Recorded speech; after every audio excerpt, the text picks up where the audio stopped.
In November of 2005, a 23-year-old woman named Amber Dawn Matthews was at home in a small Oklahoma town, doing nothing unusual, nothing reckless, nothing that should have put her life at risk. And yet, she never walked out of that house alive. What makes this case unsettling isn't just what happened that night, it's what came after. Evidence jurors never heard, brain damage claims that surfaced too late, and a debate that still hasn't stopped. Was this justice, or was something critical missed? Let's break it down. Watonga, Oklahoma isn't the kind of place people expect headlines from. It's quiet, rural, the kind of town where most nights pass without incident.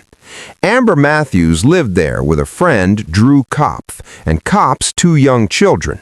Nothing about their home stood out. No signs of wealth, no drama, just an unlocked back door.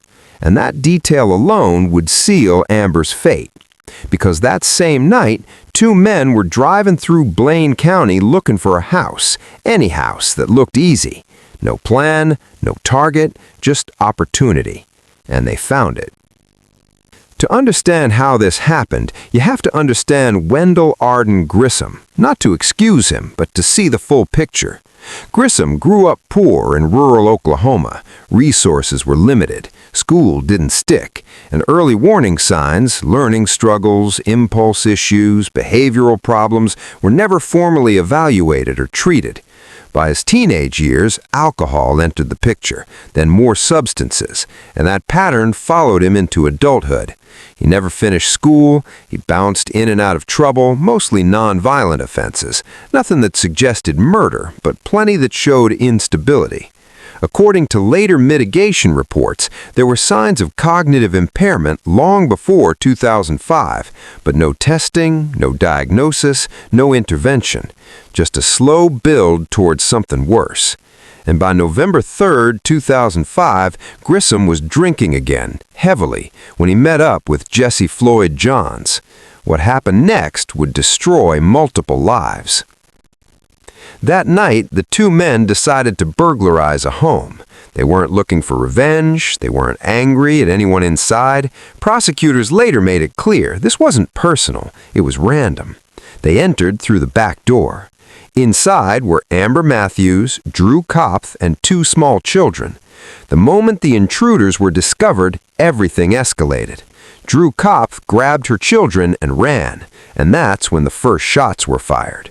She was hit multiple times, chest, back, arm, yet somehow, against all odds, she kept going. Bleeding, terrified, still thinking only about her kids, she reached a neighbor's house and called for help. Her actions saved her children's lives. But inside the house, someone else was still hiding. Amber Matthews had gone into a bedroom. She wasn't armed, she wasn't fighting back, she wasn't trying to escape, she was just hiding. According to prosecutors, Grissom found her there and fired at close range. One shot, fatal, instant. No struggle, no warning, no chance.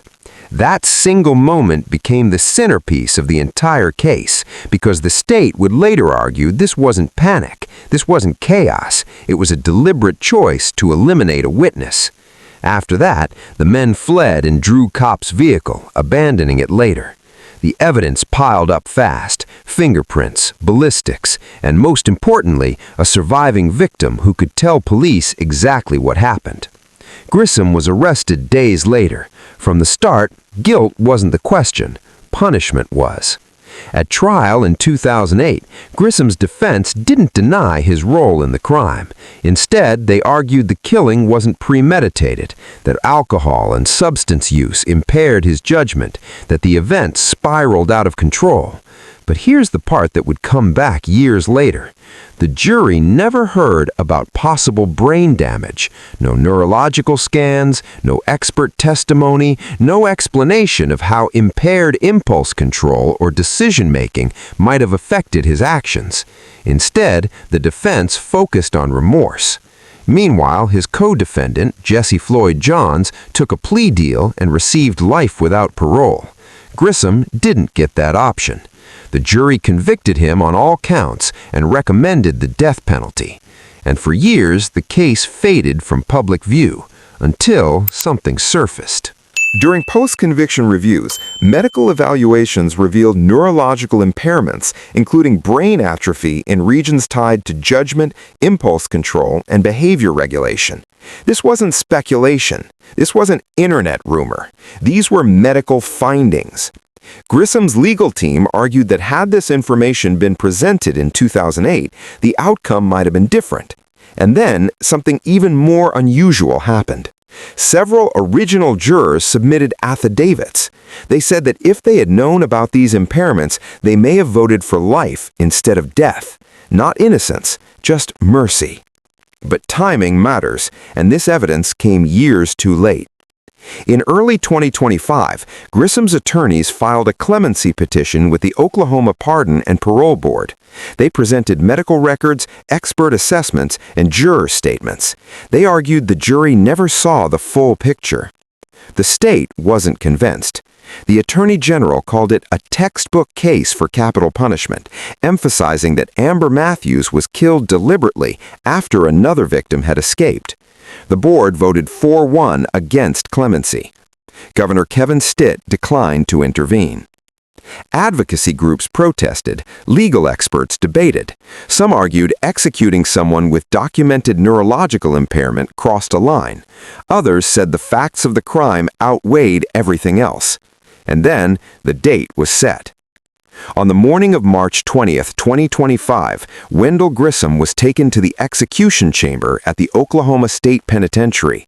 Witnesses said he appeared calm. In his final statement, he apologized to Amber Matthews' family. He said he was drunk, high, and out of his mind that night. He asked for forgiveness. He expressed regret. Among the witnesses was Drew Kopf, the woman who survived. Later, she told reporters she believed his apology was sincere, but sincerity didn't undo the damage. She still lives with the physical and emotional scars. Her children still live with what they lost. At 10:13 a.m., Grissom was pronounced dead. And that's where the case ends, but the questions don't. A young woman lost her life in a completely random act of violence. Another man spent nearly 2 decades on death row before the state ended his life, and evidence that might have changed everything arrived too late to matter. Was justice served, or was it incomplete? Because sometimes the most unsettling part of these cases isn't what the jury decided, it's what they never got the chance to consider. And that's what makes this story linger long after the final sentence is carried out.